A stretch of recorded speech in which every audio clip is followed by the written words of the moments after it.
All right, it looks like we are streaming. Let me go ahead and update the button here. That's rough couple of. Sorry guys, just give me 1 second. All right, it looks like we are streaming. Let me go ahead and here update the button here. That's rough couple of. Why am I hearing myself? 1 second. All right. Hold on. All right, let's try this again. Looks like it's working now. Okay. Let's go on the wire. There we go. I know people on my YouTube channel are going to be thoroughly confused right now because they thought I was going live Q&A on my channel, but I wasn't. I'm only here for you guys here right now in the sync edge. Let me go ahead and update this button so you guys can get to me. All right. And let's publish that. All right, so the live Q&A button is published, and we'll see how many of you guys actually show up here. And while we're waiting, I'm going to play some cool music that I like.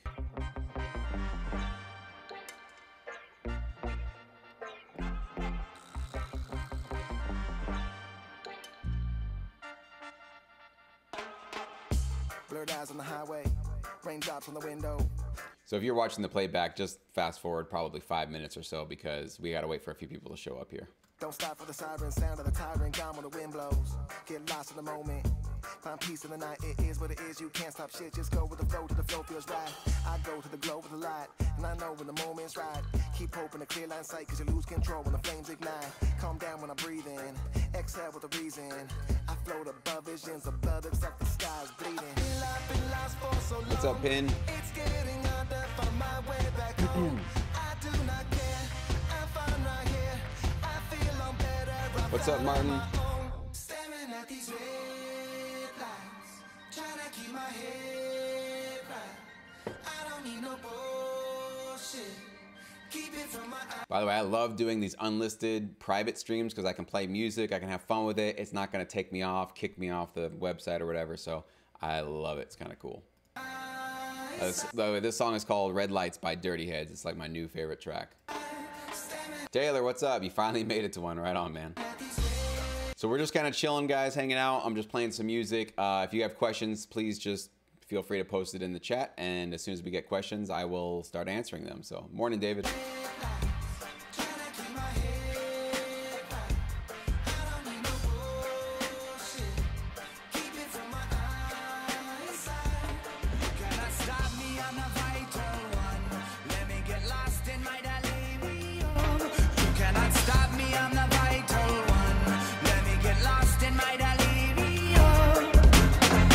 I've been lazy-eyed, caught in my mind like a crazy guy, foaming at the mouth like a rabies bite, wishing I'd be vaporized, floating around like a ratings high, fucking the sky like a mating fly. Shit ain't free like a ladies' night, so back on the ground till my brain is fried. Sitting in the shadows of the battles that I can't escape. See, they think I'm bleeding while I'm leading on my lighter cake. One punch, one cape, tighten like a man to make. Yeah, that'd be great if you could step out of my office space. I feel I've been lost for so long. It's getting harder to find my way back home. I do not care, I'm fine right here. I feel I'm better off out on my own. Staring at these red lights, trying to keep my head right. I don't need no bullshit. Keep it from my eyesight. Staring at these red lights, trying to keep my head right. Once a month, I do these Q&As once a month. Keep it from my eyesight. Cannot stop me on the vital one. Let me get lost in my delirium. You cannot stop me on the vital one. Let me get lost in my delirium. Let me get lost. Dan Mac, what's up? Cannot stop me. Absolutely, all of these Q&As will get posted to the membership area afterwards, so if you guys can't make them from month to month, you can go log in afterwards and watch them. Do watch them because there's probably tons and tons of information and questions that you probably need to know And just because you're not here to participate in the live doesn't mean you can't also get that benefit. So make sure you don't miss out on that.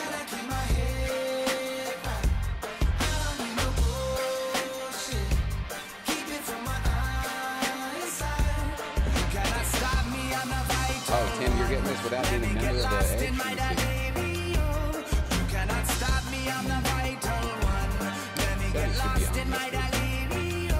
One of it's because I accidentally went live on the other one first. I'll go ahead and see if I can make sure that's not going to be a problem here.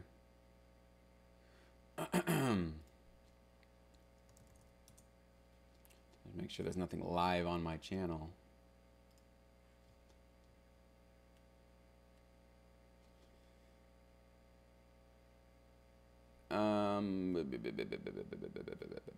Yeah, no, I'm not going live here. So I think what you probably do is you have an old, or you have the previous stream link, and that's probably what's doing that.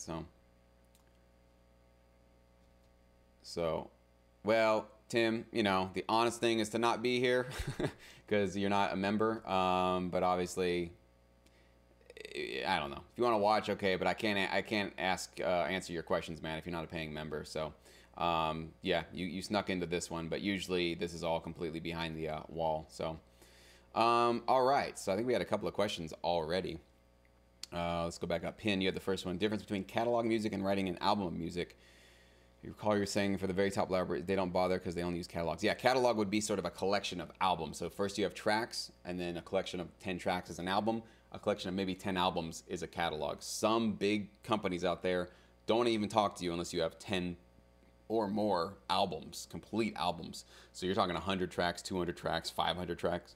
So that's the difference between those two. And some of them don't deal with like one guy with one album because they don't want to deal with all the paperwork to deal with that. They'd rather deal with one guy with 10 albums or 20 albums. That's usually how a lot of these bigger libraries want to deal with, so they can cut down on their work, and they don't have to deal with individual composers. They can just deal with the owner of a catalog, you know, which can be you if you can create that much music. Martin's talking about dealing with egos. It's hard to get vocalists to settle into the sync licensing. Good luck, Martin. I have never been able to find really a reliable vocalist in my entire career. I get a couple that work for a year or two, and then they just go away. I don't know what happened to them. I'm kind of not really interested in doing vocal work because of that. I really don't like working with vocalists, but if you can find one, hang on to it. So. David's asking, are you familiar with high-end real estate and the music accompanying the video tours of these homes? Is there any money in this? Actually, many years ago, when I was doing some independent work as a music or a videographer, I did some actual videos for people who are trying to rent and sell their homes. No, not really, because they're usually, these kind of companies are going to go to those sort of royalty-free libraries that are like 10 bucks a track, 15 bucks a track. So no, you're not going to be seeing a lot of money with that kind of work. A little bit, sure, but no royalties, of course, no back-end stuff. Got it. Yeah, the music's off now, Martin, so I took care of that. Let me get this a little bit closer. That should be a little better, right? Is that better for you guys? It should be a little louder. Yeah, you remember the YouTube, Tim? Yeah, so I think it's just because I went, you just left the browser open. Yeah, so it's all good. Thanks, Tim. I appreciate it, man. Yeah, you're one of the few. Not too many people are honest, man, so I appreciate that. Can't hear me over the track. Gotcha. Track's over, so we're good with that, right? How much money, Dan Max asking, how much money should a library have to make in order to consider it a good one? What is low income, medium income? What should we expect? It depends on where you live. So some people could be making, let's say you can get, $5,000 from one library in the first couple of years that you're working with them. If that's not even close to paying any of your bills, then that's low income. If you're living in a part of the world or you have minimized your expenses that $5,000 can take care of a big chunk of your living expenses, that's pretty medium, right? And then, anything above that could start to get into the high range. So it depends on you, your living, your lifestyle, where you live, what you expect, that kind of thing. So I can't tell you what is good, what is low. Obviously, if you're making 10 bucks a year, it's low for everybody, right? But once you get to $1,000, $5,000, $10,000, I don't know. That can be a lot for some of you guys. That can be a little for some of you. So I would say just go with your gut in many ways. Like if you feel like there's promise and you're seeing results and things are growing and you're getting placements that you never got before, keep with them, right? You never know. It might be the next year that you start to break through some pretty big ones. But if you're not seeing that at all and it's slowing down and it's kind of dragging, then you know maybe it's time to move on. But that's a very subjective judgment. I'm sorry, I can't kind of give a universal one across the board. Taylor's asking, should song links be submitted from SongTrader? They show licensing fees on their site. Will that create problems when submitting? Yeah, don't use SongTrader to be shopping stuff. Use your own website for sure. You don't want to go through SongTrader because then you're basically telling them you can either get it through me or you can go through SongTrader to get it. And if you go through you, they're probably going to get you better terms than if they go through SongTrader. So I would just use your own website for that. How not to get lost inside 30,000 catalog songs and still get placements? Well, you guys have Sync Edge, so you guys are going to be doing what most producers aren't doing, which is producing licensable music and at a high quality. A lot of producers, because they like making EDM, just keep cranking out EDM and then they get lost because they're not keeping up with what the current needs of their catalogs are. So your best chance is having a mentor like me, somebody who's telling you this is how you stay competitive in this business. And again, just because they have 30,000 tracks, I bet not all 30,000 of them were made this year, last year, the year before. So maybe, you know, 5,000 of them were made in the last couple of years. So you're really only competing with about 5,000 modern tracks, right? So 30,000 can be representative of what they've had since the 90s or something. You never know how old those are. So I wouldn't get too discouraged on those big numbers. How many placements do I get each quarter? It's in the definitely over 1,000. I don't know if I've ever done an exact, like, you know, individual placements, this placement, that placement. I don't know if I've ever done like an average count on those, but it's definitely like, you know, my royalty checks are like 40 plus pages, so it's just tons and tons and tons. I don't have the exact number, but I would guess definitely over 1,000, probably over a couple of thousand. But I haven't actually given the actual number of placements that I've gotten. I haven't calculated that. Older stuff, Taylor's asking about stuff that's only in MP3 format with no stems. You might be lucky and find a library that's cool with that, but honestly, man, most of them are going to want waves. They want full 24-bit, 48K waves, AIF. So sorry, man, that stuff you might have to see if you can dig up those old sessions and get them into higher quality, because that's just not going to work. For most companies, they're going to need a higher quality one. Let's see. Anthony's asking, if a company has not gotten back to me in 2 weeks and I write a follow-up email, do I mention that I'm going to submit to another in a week, just in case they come back after it's somewhere else? Yeah, I would say that's a pretty good thing to let them know. Not in a threatening way, obviously, Anthony, but just in a way to say, want to make sure you guys got my first email, and you attach that email to that email. Okay, don't make them go searching through their inbox. Attach it so they can find it right away. Just let them, remind them, I wanted to give you guys first dibs at this album or the submission or my music. If I don't hear anything, then there are other libraries that I will be approaching with this music. So it's basically just giving them a sort of, you know, crap or get off the pot sort of a thing. But not in a threatening way, not in a way that you're trying to, like, you know, have an attitude with them, but just be clear with them. Like, if you guys don't jump on this, it's gone. It's going to go somewhere else. So absolutely, man. Very smart.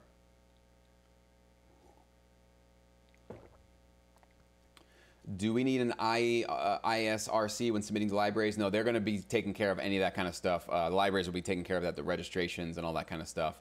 They're going to be doing all that stuff because they need to attach their publishing company to the song, right? So if you do that beforehand, they're going to say, cool, well, now we got to change the track name because we have to re-register it under our publishing company's name, right? So that's why I say don't really worry about pre-registering your tracks before you submit and get them accepted into a library. They're usually going to take care of that anyways. And if you've already done it, then they're going to have to go change all your track titles. And if you've really cool track titles, then you have to lose all that. So, Pindan saying, I heard an album is worth 5,000 euro in 3 years. So to make 50,000, you'd have 10 albums. I don't know who you heard that from. There's really no hard to find, all right, one track is worth this much, or this album is, because guys, I've had some tracks that have earned me thousands of dollars through the course of their life being out there, being circulated. I've had other tracks that have been sitting on a shelf, never getting placements, collecting dust on a library's website. You know, I don't know who's telling you that, who's giving you these sort of hard numbers. That just is not what I'm seeing in this business. You can do really, really well. And like my thing is, I always say, rather than thinking about like what is one album supposed to be getting you, think about the average you should be getting with your placements. I think if you want to go for a healthy income, your average one particular placement, you should try to get it to $25 to $50 average. Okay, so that doesn't mean that every single one will be 25 to 50. Some of them will be $2, $4, but then some will be 60, some will be 120, some will be 350. So, but you want that average once you take all your placements, divide it by the total number of placements you got for that quarter to be $25 to $50. If you're getting in that range, you're on path to do this full time. Okay, if your average is $5, $10, you got some work to do. You got to get to some bigger, more lucrative placements. Okay, and some bigger opportunities.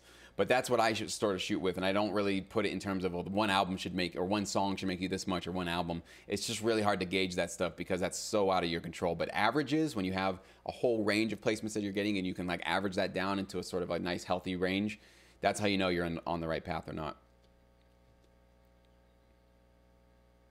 Paco, yes, I am with BMI. Is there an average over ASCAP? I personally have, and most of my catalog is background instrumental, and I've personally seen higher royalties with BMI than I ever did with ASCAP. So it could be confirmation bias because I obviously switched in, I think, 2011 or 2012, and that was when I was starting to reach out to new libraries and kind of building up my catalog. So I've seen a growth throughout my entire career, but I did notice, and I'd heard from other people in this industry, that BMI, when it comes to background instrumentals, are paying out healthier rates than ASCAP. So that's why I made the switch. I've never looked back. I've loved it. They've been great customer service, always paying, always answering any questions I have. I just feel that they're a little bit more professional. They were also started by broadcasters themselves. ASCAP is really more started by the record label industry, so it's kind of a schmoozy radio side of the business, sort of an organization. BMI is much more oriented around broadcasting industry, so I feel like they're just a natural fit for music licensing, especially TV film licensing. Martin, if libraries do the ISRC and want songs, I've already registered and numbered. Is it an automatic rejection? No, like I said before, they'll just ask you to retitle the tracks and they're going to re-register them. So if you called it like super cool track, they're going to say super awesome track and then have to create a new registration with their company attached to it. So it's going to be a completely different, like basically as if it's a brand new piece of music, and your registrations will kind of just sit there not doing anything. They're not going to cause you any harm, but they're just basically going to be ignored, and now the new track with the new title is going to be the one that they're working with. So and Pin saying the info was on a Sound on Sound industry magazine in the UK. Okay, yeah, so I don't know who's saying that. Are they in the industry? Are they showing you that this is the income that they're making? I don't know where that's coming from, so it's hard for me to kind of comment on that.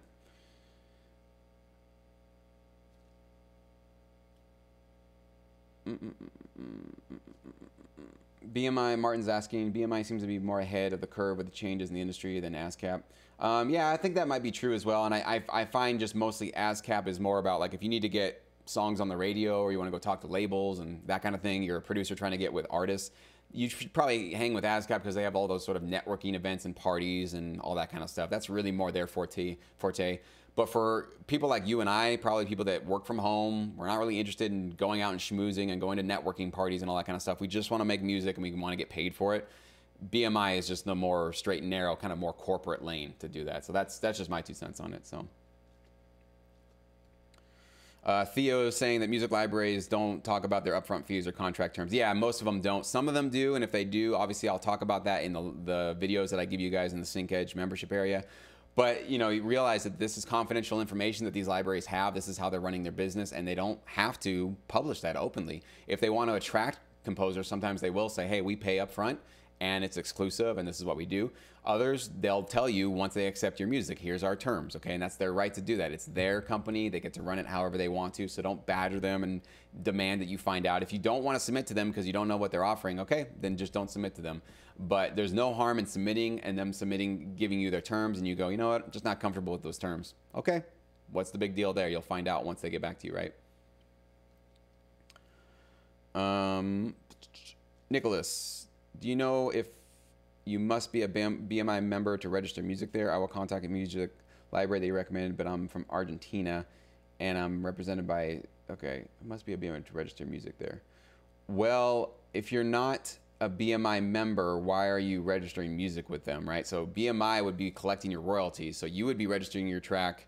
You know what you need to do? You need to call your PRO and ask them what the process should be. So rather than me say something that might not be true, because I don't know exactly how it works in Argentina, call them up, tell them you're going to work with US music libraries. How does that process work? Can you register tracks through them, and then they sort of share that information with BMI, because every PRO has a different situation? Or will they say, no, you're going to go ahead and register with BMI for all of your US work? So call them and they'll tell you exactly what they need you to do, rather than me giving you some information and I'm completely not aware of it. I don't want to send you down the wrong path there. Let's see. Question 2 from Martin. Is that going to cause problems as I'm the new kid on the block submitting for the first time? I don't know what that's in relation to, Martin. I'm kind of confused there. Focus Music. I'm new to this arena of music. How can I make sure I'm setting everything up right with BMI? I'm about to start putting up music on BMI, but I want to make sure I'm setting up correctly. You just need to register with BMI Focus. You don't have to be registering tracks or putting music up on BMI. You don't do anything like that. You just register as a writer, right? And I think it's still free. Last time I checked, maybe some of you guys can tell me if it's been free. Since I think the beginning of 2018, I think it was free. So hopefully it's still free now. But all you're going to be doing is registering yourself as a writer. They're going to give you an IPI number. It's like your social security number or your registration number in their catalog. And then when you get accepted by a library, you just go ahead and submit that information to them. They'll take your tracks, the library will, and then they'll register it into the back end of BMI or ASCAP, right? And make sure that you're going to get your stuff paid out that way. So you don't have to upload or post your music to BMI. That's not how it works. All you have to do is just register as a writer, not as a publisher. You just need to be a writer with them. All right, Mark, we have 230 queues, 77 are in Excel, exclusive libraries, others are non-exclusive and royalty-free. After 2 years, 8 months, we have no PR royalties so far, but told it's good music by the libraries. Are we really unlucky, or is this normal? Well, let me see this. 230 queues, 77 exclusive. No, that's not normal, man. 2.5 years, nothing. Like literally nothing after that much music is out there. Yeah, it might be the libraries you're working with. It might be the music. You know, you're saying that the libraries are telling you that it's good music. Good music is different from licensable music, right? So I don't know if you're serving their needs adequately. You know, there's kind of a couple of things that can go on. But in terms of is that normal or not? No. You should be getting something. With that much music out there for 2.5 years, I would expect some growth with who you're working with. So you maybe need to rethink about who you're working with, man.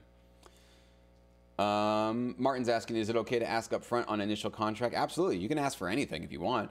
But it's also okay for them to say, no, we're not giving you anything up front. So absolutely. If you feel like, hey, I want to get paid, if it's an exclusive arrangement, do you guys, I would say rather than saying, you know, I want some payment, just say, do you guys offer consideration fees in exchange for exclusive licensing with your catalog? Or if you don't, for this particular music that I'm submitting, is there some kind of music that you do look for that you're willing to pay for, and maybe you can serve those needs? Absolutely. Everything's negotiable.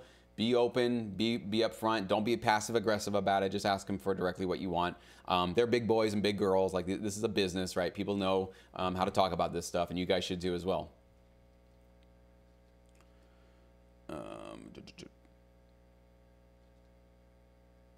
Okay, Dan's saying the library told me I had to register my album with BMI. They do not do it.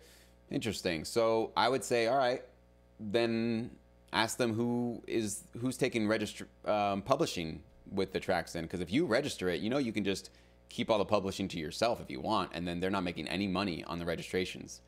So it doesn't quite make sense unless they're telling you, it doesn't make sense really, actually. I would ask them like, hey, but don't you guys want to attach your publishing company to my music because you guys are getting it placed? I don't know. That is kind of strange. When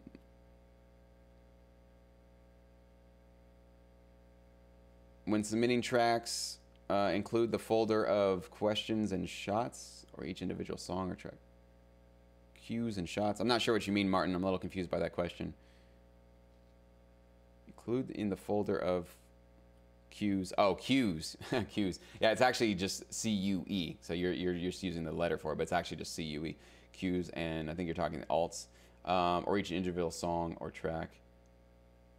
You just ask them what they want, Martin. They'll tell you, hey, we want the full tracks, we want your alt mix, we want your stems. They'll tell you exactly what they want. So before you submit on the first try, you basically, when you first submit to a library, you're just sending them the full track, right? It's a streaming list of songs, hopefully on your own website to make you look really professional. And then they'll say, hey, can we get those full tracks? And we want the alt mixes and the stems. And they'll tell you exactly what they want. Nicholas, yeah, you can watch that again, but absolutely, usually I'd say 100% of the time, a library is going to be the one that registers your tracks for you because they have a publishing company that they need to attach to your track so that they can earn some of the back-end royalties as well. You guys, I don't know if you guys are aware, but there are two sources of income for your music. There's the writer share and the publisher share. You guys should be keeping 100% of the writer share unless you do a co-write, okay? The publisher share is for those that are actually doing the administration work, getting your track licensed. That's usually what the library is going to take probably 100% of. Sometimes they'll be generous and only take 50%, allow you to keep the other 50%. Okay, if they're doing that, you should probably set up a publishing company. If you have an arrangement where they're allowing you to keep some of your publishing money, tongue twister, you should set up a publishing company through BMI or ASCAP, whoever you're with. It will cost money. I think it's like $150 to do that. But that way, when they publish your tracks, you can tell them, hey, when you're registering them, here's my writer information. You'll get your IPI number for that. Here's my publishing company information. You'll have a separate number for that. It's like a different social security number. That way, it's all being inputted into the system. But most libraries are going to be taking 100% of that publishing, so it's not going to be an option for most of you guys. It doesn't happen that often. When they are generous and share that, great, that's awesome. And that's the time to set up a publishing company. Average length of an instrumental song should be 2 to 3 minutes on average. Sometimes it might be less, but that's just the average that I've seen in the business. Oh, Martin's, what I'm asking is, where do I include my IPI number when submitting? They're going to ask for that on the contract, Martin, or they'll just actually email you when they accept your music. Say, great, you know, who are you with, BMI or ASCAP, and what's your IPI number? And then you can just send it to them. Or more than likely what they're going to do is give you that contract that says, we accept your music. Here are the terms. Here's either what we're paying you, or there's no consideration fee. And then somewhere in that contract, it'll say IPI number, and you just fill that out for them so they can have it in their paperwork. So good to know. Keep them coming, guys. Really good questions there.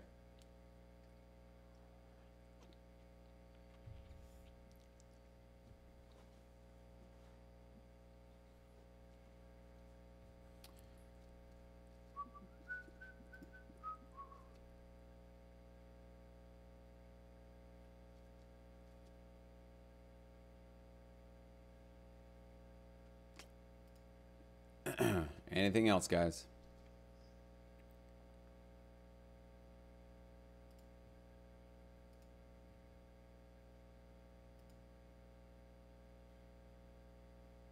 All right, make sure I'm still online here. Oh, you got it, Martin. Okay, good. All right, well, I'm going to pump some music up here until you guys give me some questions. How much time do I spend making music weekly? Oh, man. Well, it's pretty much almost every day. I might take one day off on the weekends just to kind of chill. But, you know, on any given day, it's like 4 to 6, maybe sometimes 8 hours. Sometimes longer if it's requiring something. But, yeah, every day I touch something musically. Whether it's actually for an opportunity or sometimes I'm putting together tutorials for, you know, my YouTube channel or syndicate people or whatever. But I'm always doing something. So it kind of varies. But it's a full-time job for sure. And then when I do this stuff, Sync Edge, Syndicate, all that stuff, that's just another bunch of work that I throw on top of myself. I kind of probably a little bit of a workaholic, but I love doing this stuff though, guys. Like, this is not work to me. This is fun, and you gotta love what you're doing. I'm telling you, you will burn out so quick if you don't love doing this stuff, because it's very thankless and it takes a long time to finally see those royalties and that growth. But it's so fun. It's a beautiful thing to be able to get rewarded and paid to do what you love to do. It's just such a gift.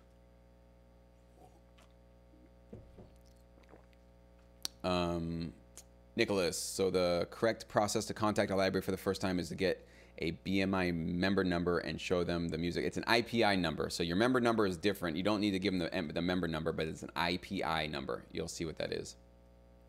And then, yeah, you would submit. Make sure you get that number first and then start submitting to libraries for sure. Tazdeen, I know you speak of high energy music for libraries. I have a lot of down tempo in addition to my up tempo. Are there certain libraries which specialize in down tempo? Not many, man. I'll just be honest. Like, even most of the stuff that you guys have seen in Sync Edge, how many of those are looking for really slow, mellow? Not much of them, man. It's not very licensable. Again, doesn't mean it's bad music that you're making. There's a difference between good music and licensable music, and I'm trying to get you guys more in the licensable music. Slow ballads, down-tempo stuff, there's definitely some use for that, but I'd say 70-80% of what you're seeing on TV and placements is high energy. It's motivational. It's testosterone. It's getting you excited to watch something, or put you in a positive mood or something like that. So unfortunately, I'm just telling you from my experience. I did a full album of down-tempo dubstep music with a female vocalist, and it's done nothing. It's really just sat flat. It hasn't gotten me basically, I don't think, any placements, maybe a couple, but big waste of time and money. I paid that vocalist to come in. I wrote the vocals. I wrote everything, but had her come in, paid a lot of money, spent a lot of time, a couple of months putting that together, and it's just a waste. So don't make my mistakes. Make high energy, impactful, energetic music, and you'll not waste your time and money. Nicholas, I have 6 tracks album. I will contact one like video recommend. Okay, awesome, man. I would say shoot for 10. I do recommend, unless they tell you that they only want 6 tracks. I don't know which one you're talking about, but if you can complete it out to a full album, most of the time, that is what a lot of these libraries are wanting now. They want a full album ready to go with 1 contract, so they can just boom, immediately throw it into their catalog. So go back to my chat here. Theo, you talked recently about phone calls from libraries, but is it okay to contact only textually because I live on the other side of the planet and because of my low English? Absolutely. I totally recommend emailing as a first contact, Theo.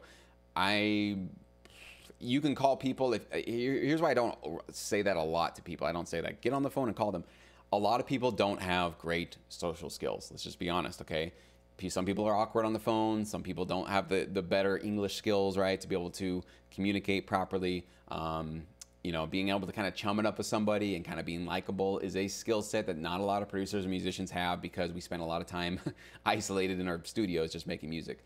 But email, what I love about it is you can write it and then you can edit it. And you go, that sounds a little weird. Let me make that better. And you can completely make the strongest impression right off the bat, and especially if you have your own website, right? So you have all this stuff working in your favor when you submit to them through email. A lot of these libraries want you to submit to them through email initially. So I think that's the way to go. And usually if they want to work with you, they will want to get on the phone with you and talk to you. But that's after they've already heard your music, and they want to work with you. So, okay, if you don't have the best social skills or your English isn't that great, it's okay because they've already shown the interest, right? You're not a cold call at that point. You're kind of a warm lead for them. They know who you are. Yeah, Tazdeem, I would say definitely maybe remix it if you can. Don't let it go to waste. Up the tempo, double the tempo if you can. So Taylor's asking about writing in the style of a specific artist. What advice can you give me for mimicking a style? Grab their reference track, right? Grab whatever the artist it is or the producer. Grab it. If you can, whatever, purchase it, get it legally, put it into your session, listen to what's going on, take notes for it, dissect it. What kind of kick is there? What kind of patterns are going on there? What's the structure of the track? What are the sort of elements that you're hearing? What are the sounds? What are the instruments? Also, major chord progression, minor chord progression. Is it choppy? Is it long? Is it, moody? You got to basically dissect exactly what's going on there. And then, most importantly, do not copy their chords or their leads, okay? So you can use the same tempo and you can pretty much use almost the same drum patterns, okay? Those are the ones that you're kind of going to be safe on, having very similar drum patterns and drum sounds. But if you have the same chord progression and a lead, or you have a different chord progression, but the lead is, if it's so similar that it's kind of confusing, you're like, wait a minute, is this from that original artist or is this like a knockoff version? You're in dangerous territory. It needs to more follow the spirit of that original artist, not be a cover version, not completely fall into their shadow. So it's a tough, delicate, subjective line, and it's messy. Trust me, I know. But you got to be very careful with that stuff. But it's a very popular thing that a lot of producers are asked to do in this business. So we got to be really smart about how we do that. Alex, I'm completely new to this business. Here in the UK, PROs work in 2 departments, mechanical and performance royalties. Should I register for both of my PRO to collect royalties for licensing? Usually no. Again, this question just keeps coming back. You're going to let the library take care of that. And mechanical is not really applicable for the licensing business because we're not selling actually music. We're licensing music. Mechanical is for sales of music, okay? If you have a library that's like, hey, we want to get your mechanical stuff going too because we're going to sell this to the public, then yes, you're going to make sure that they're going to probably register all that stuff for you. But no, you're going to be mostly on the performance side, and usually you're going to always let the library take care of that registration. Alex is also talking about registering with BMI from being from the UK. Call your PRO and ask them what they recommend. I know that everybody has a different place that they should be going. Again, I can't give you guys specific advice on that because every PRO has their own way and method of doing things. But I can tell you, I do have syndicate members and people that follow me that are in the UK that do get accepted by US libraries and US opportunities. So, but you do need to call your PRO and ask them what's the appropriate way to do that.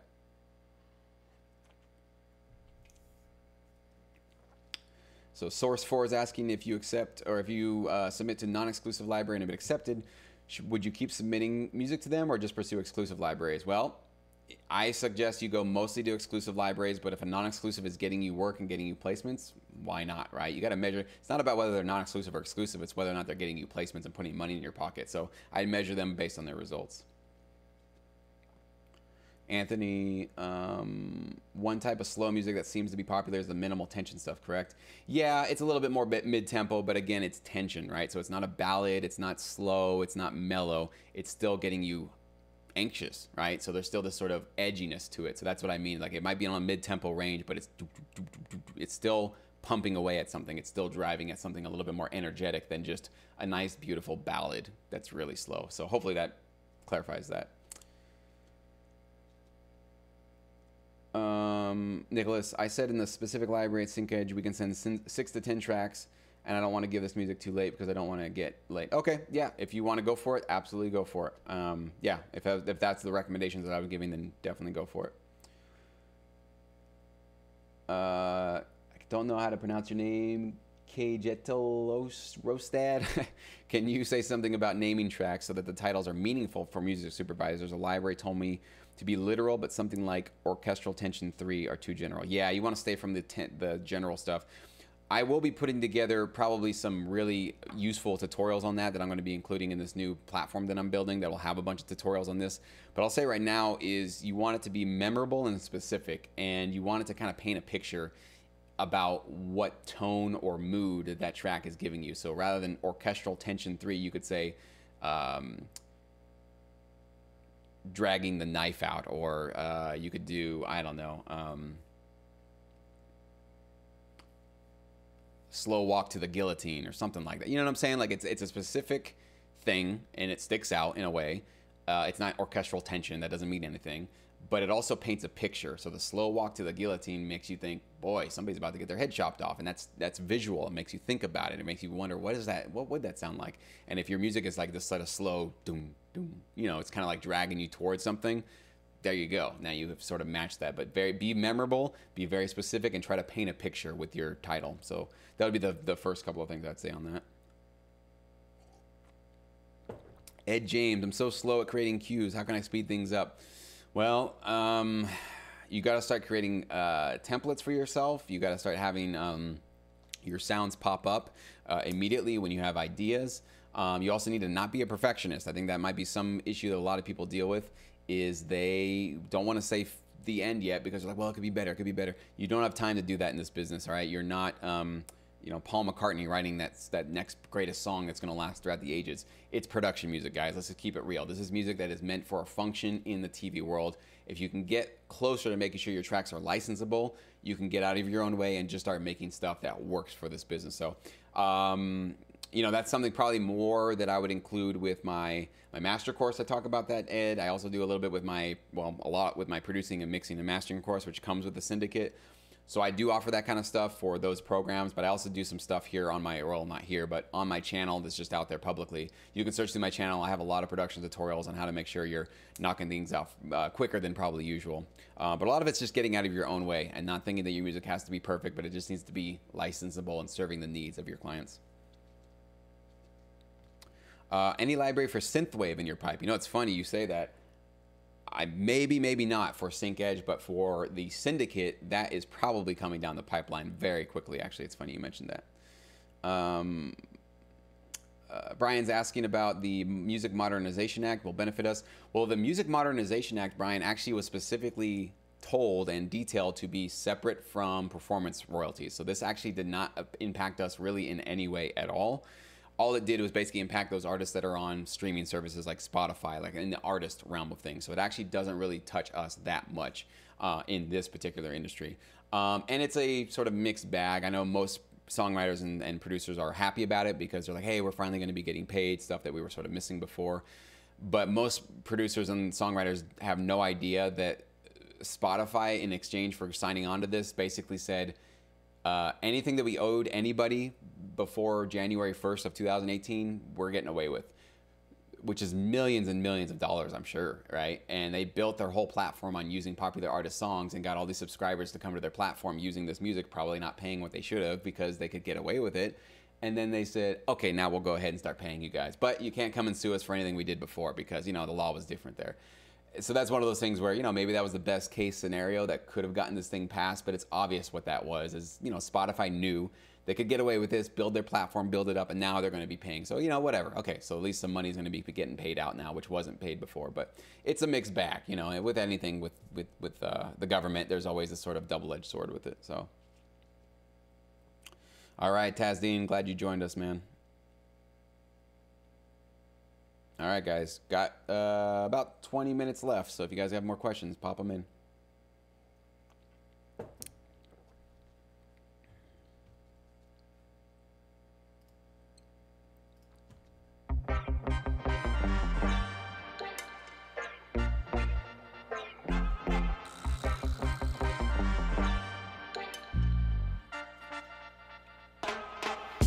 Blurred eyes on the highway, raindrops on the window.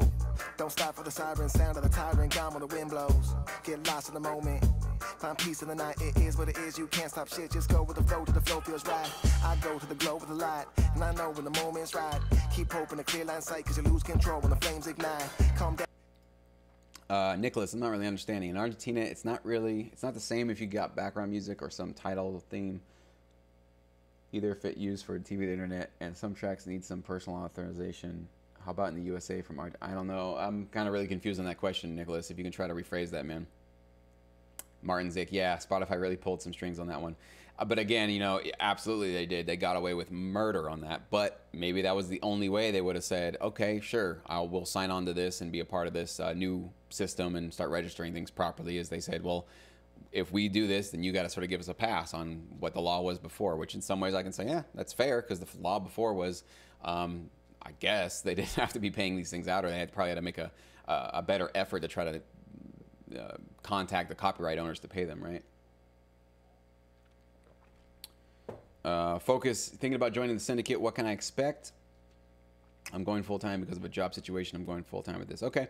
Well, the syndicate, if you guys aren't aware, is my sort of, you know, exclusive mentorship and coaching service that I provide for producers who really want a little bit more hands-on mentorship in this business. So you first and foremost get access to real-world licensing opportunities. We do custom opportunities. We've done theme songs. We've done commercials, international commercial campaigns. We've done a lot of big stuff. But we also feed regularly music libraries that I've brought on board, and we give them, you know, every month or so about one album of various genres. And I try to switch it up so that everybody gets a little bit of something, right? And then, of course, you can get feedback from me through, we have these homework assignments where you can basically post your tracks, and I give you feedback on what's going on, what's good about your track, what's not so good about your track, what you need to do. We do targeted homework assignments where I say, this is something that I'm noticing a lot of you guys submitting to the opportunities are weak on. Let's sort of zero in and focus on making your drums hit a little bit harder, making tracks that aren't as loopy. Whatever it is, we try to really sort of gear you in that one specific thing so you can fix the tiny little things that might open you up to becoming much more competitive in the business. So, and then I do, you know, exclusive motivational videos, and I do sort of chats. I have some mentors in the group. These are really talented producers that are also doing music licensing. And we do these great chats. We talk about the current industry, what's going on in their worlds, working with libraries. So you kind of get a sort of insider's view of what's really happening in the business on a day-to-day basis. So it's really, really powerful that way. Brian, when you do a hard 30-second edit, do you let the reverb tail go past 30? No. So if they're asking for 30 seconds, you probably need to have your track end at 25 seconds. And if there's a little bit of a tail, it can take that last couple of seconds to reach in. But the track itself should be 30 seconds, so no. Usually, talk to your library, but that's what I've seen most of the time. So Nicholas, if you get music on TV or internet, some kind of placements need formal authorization from the composer. How does this work in the USA? Oh, okay. Well, when you sign your music over to a catalog, a library, that's what that paperwork is going to basically say, that you're giving them authorization to place this music anywhere, anyhow they can possibly get it placed. So you don't, doesn't have to be individual check marks. Yes, the composer allowed this music to be on this TV show. Once you go to the library, that's why this system works so smoothly, is that the library's already pre-cleared everything in their catalog. So when a reality TV show producer comes to their catalog and they want to use that music, it's all cleared. All the paperwork's been signed. Everything's done. It's all been registered. So it's all just nice and smooth. You don't have to go get permissions from a bunch of people. So how long will it take to make $1,000 monthly? I understand it is subjective, but we are delivering good tracks and some libraries are placing. How long will it see this income? $1,000 a month. I'd say like 2 to 3 years, you could definitely do that. That requires you grind and you put out music, and probably what would really help is if you're working with libraries that maybe pay you some of those consideration fees, because that would count towards that $1,000. In fact, actually, if you're working with libraries that have consideration fees, it'd be a lot more probably than $1,000 a month that you would be making in 2 to 3 years. So, but even without consideration fees, that's definitely possible. Working with the right libraries, putting out that kind of stuff, you know, that's what, 12 grand a year. And then you can start to grow on that. And but the cool thing is, like, once you get your first couple of placements out there and you're starting to build that kind of income, you're still earning some of that because some of those TV spots air over and over again. So you're still building on that, but now you're adding new music to it. So you can see how it starts to spiral and kind of get a lot bigger as time goes on.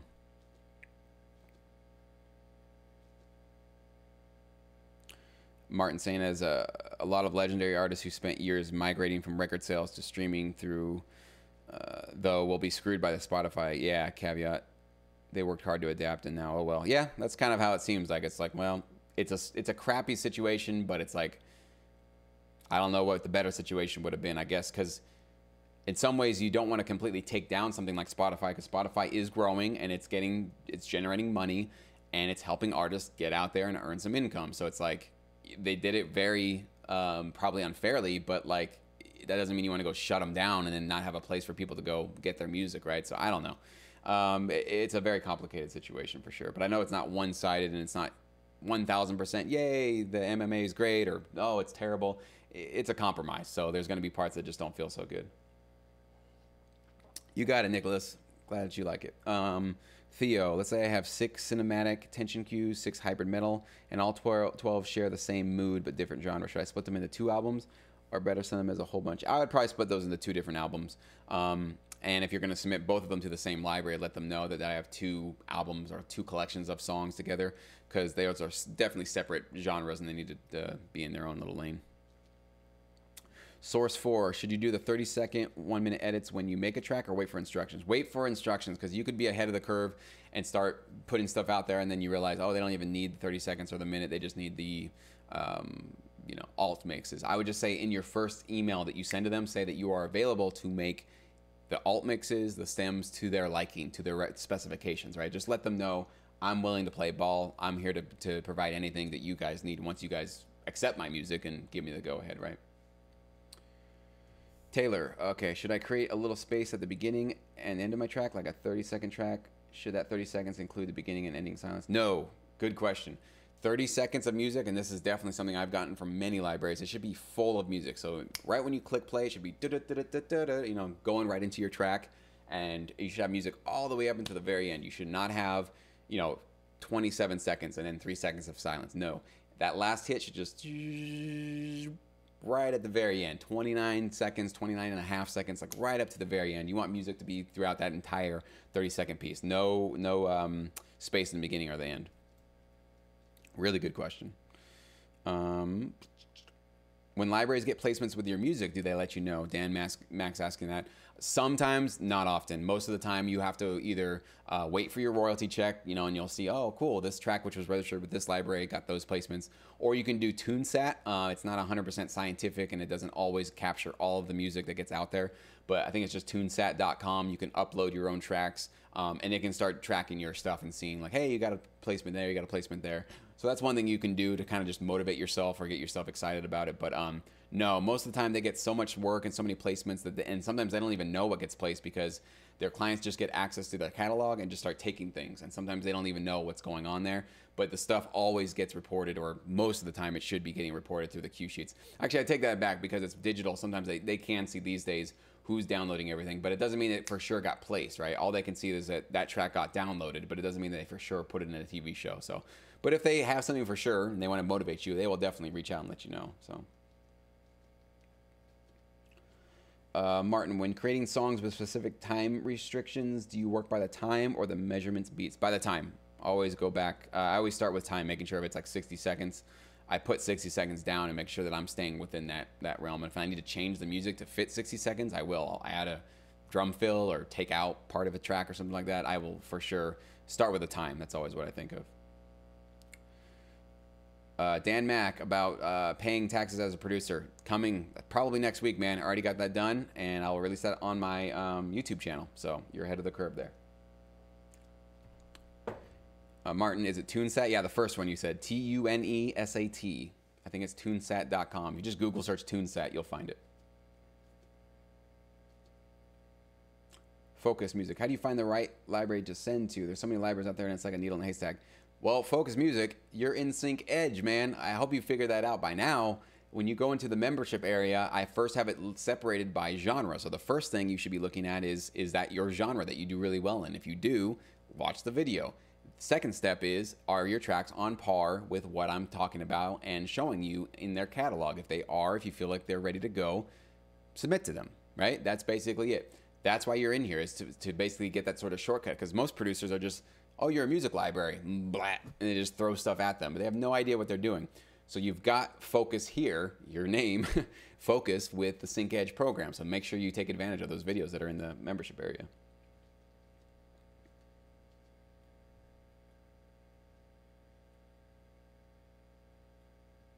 Yeah, and there's some Atomic, you're talking about like reporting income. Again, guys, I always have to put this out there. We are not tax professionals. We are not attorneys here. So everybody watching this, if you have questions about your personal situation, tax-wise, working in the U.S., your PRO, talk to a CPA, talk to your PRO. You should not be taking professional advice from any of us here for your particular situation, okay? You need to do your own research, especially when it comes down to reporting income, reporting taxes, all that good stuff. Talk to somebody, okay? I just need to put that out there to make sure that people aren't just, well, somebody in a chat room once told me to blah, blah, blah, blah, blah, and that lands them in trouble. And nothing against you guys that are giving advice. I love everybody helping, but it's just we got to be safe here because there can be bad information out there. And the safest way to make sure that you guys are doing smart things is just go talk to a CPA, okay? So don't just take people's advice online. For tax reasons, should we register as an LLC corp? There are some reasons to do that, Mr. B-Dubs, but I will post that in my video that's coming up on my channel this week, on my YouTube channel, so stay tuned. I'll talk all about that. Can you track uses on YouTube? I know there's probably some services out there that are doing that. I mean, obviously, I am getting some small, very small placements with BMI on my royalty checks from YouTube stuff, but not obviously everything. So, but yeah, there's definitely other services out there that can track it on YouTube. Motivational videos are great, Dan Mac. It helps because it takes time and you need a thick skin to stay focused. Good, man. Yeah, I'm going to keep those ones coming. Anthony's asking, should I take a library that uses Source Audio more seriously than one that uses their own system? No, because Source Audio has become sort of the standard in the business, but there might be some companies that have just gotten used to their old way. You know how people are. They don't want to change. Doesn't mean they're not getting placements, though. In fact, one of the libraries that I'm probably going to be recommending for you guys coming up next month is not on Source Audio, but they have massive, massive placements. And their website looks kind of old and funky and a little bit like, what are you guys doing here? But you look at what they're doing. Their placements are for this year, and they're getting stuff that's going on this year. So it's not necessarily a, you know, legitimacy measure, but it's more about what they've recently got placed and what they're doing with their clients. I think that's more what you should be looking at, not necessarily what platform they're using. But a lot of them will have to start adapting to Source Audio because most people are expecting it now. So, all right, guys, about 10 minutes left. My voice is rapidly going away. So while you guys are putting out your questions, I'm going to grab a cough drop. I'll be right back.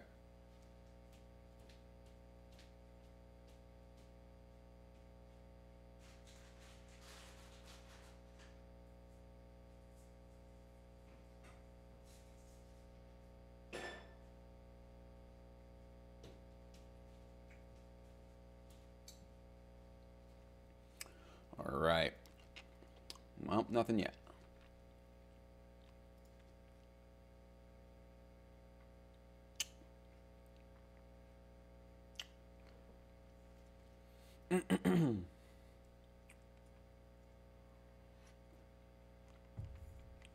Glad to have you here, Beat Freaks.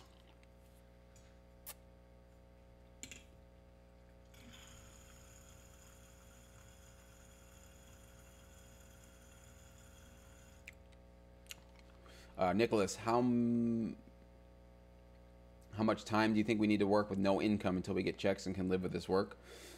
Again, it depends on how low your living expenses are, where you live. I don't know what your monthly bills are, but we were talking about before, to get to $1,000 a month, you could do that for sure within, I'd say 2 to 3 years is probably the average timeline to get to that point, and then you can build it up from there. So you do need to sort of buckle down on this business and really crank away. And that's why most people don't make it, is because they can't go through that first couple of years of not much or very little income. Doesn't mean you can't get lucky though. Like in the first couple of years, you could partner with a library who gives you a custom queue, and it's like, you know, $10,000. Right now in the syndicate, we're waiting to hear back on one that was, well, I'm not going to give you the amount, but it was a lot. And so you can definitely luck out with some of these libraries and get some of those huge placements fairly quickly in your career. And you would blow that $1,000 a month thing out of the water for sure. But I'm just trying to be conservative with you guys to make sure that I'm not filling your heads full of like, you know, dreams of candy and then lollipops and just, you know, it's just going to rain money on you. It's a struggle. It's a hustle. It takes a lot of work. But if you have the persistence and the hard work and the ethic, and you stay motivated, you can blow past all those producers that are flaking out. They blow out all the time, you guys. I have so many producers that they were so excited for a while, and then it's just like, where did that guy go? Where did this girl go? Where were these people going? It's just human nature. If you don't see immediate results, a lot of times in our culture, we just want to go, yeah, whatever. I'll just go do something else. And that's why very few people succeed. So if you just have that little stick-to-itiveness, I hate that word, but if you can just stick with this, you can be ahead of the pack. Martin's asking about Source Audio.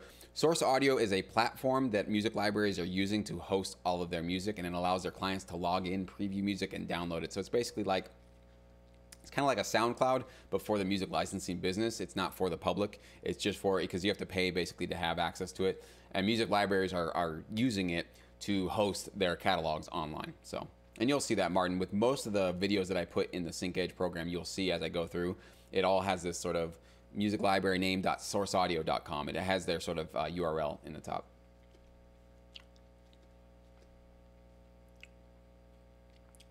LD saying he submitted trailer music, got a call an hour later, loved the unique creative process. Only knock was that it didn't sound in his face. Any advice to getting big sound for theaters? Okay, so you wanted it a little bit bigger. I mean, that could be your samples, that could be how you're mixing, like how you're mastering. There's a lot of different things you could do there. But a lot of times I would go first with your samples. If you need something that's a little bit more aggressive and attacking, probably look at what your samples are and see if you can maybe update some of those. Focus. I'm a realistic person. I feel like my music is ready, but how do you really know your music is ready for a library? We all think our music is amazing, but how do you really know? Great question. We do all think that our music is awesome.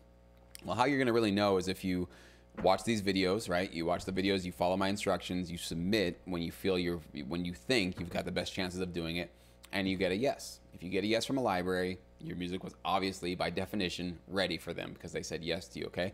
If you're getting a lot of no's, rejections, ignoring, that kind of thing, your music is probably not there. It's probably not all of them conspiring to reject you.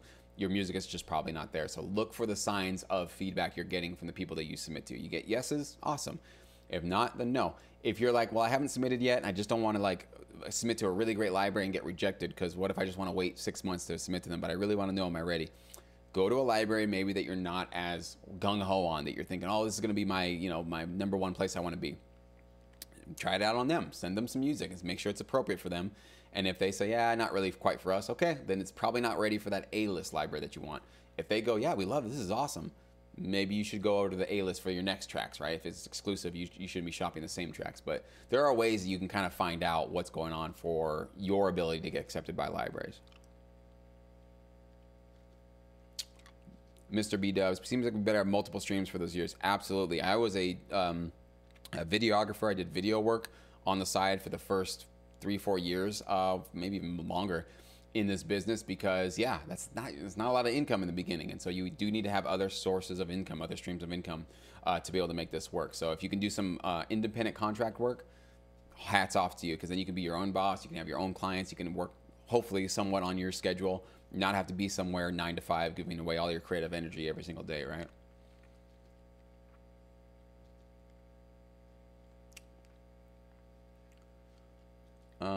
Multiple streams of income, yeah. So, all right, guys. Well, we are wrapping up here. I'm going to take just maybe 1, 2, 3 questions. We are right about at 10 a.m. So, post your question ASAP. Throw it in there. Make sure I get it. This has been great. A lot of really cool stuff going on today. Dan Mack, thanks for your time. Jesse, have a great weekend. All you producers. Absolutely, man. Thank you. Great questions, Dan. Really cool stuff, man. Keep up the good work. All you guys, keep up the good work. I know you guys are all working hard. and you are my hustlers. I know you guys are in this and you are seriously trying to make this work for yourselves.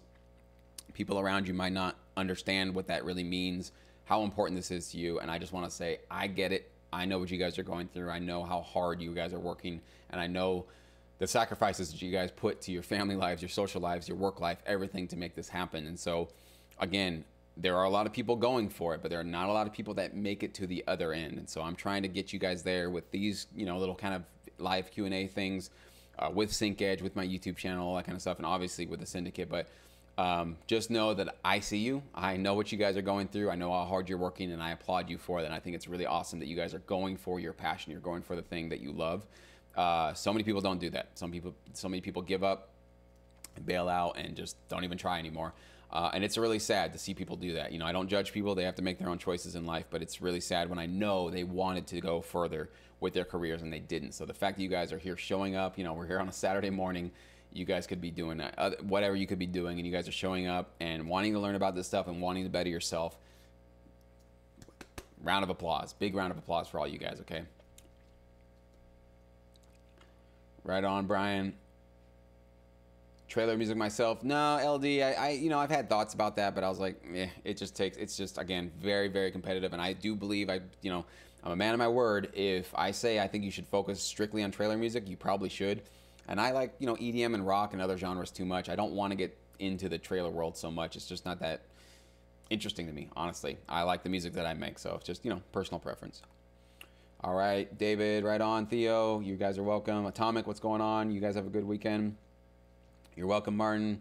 Glad you enjoyed it.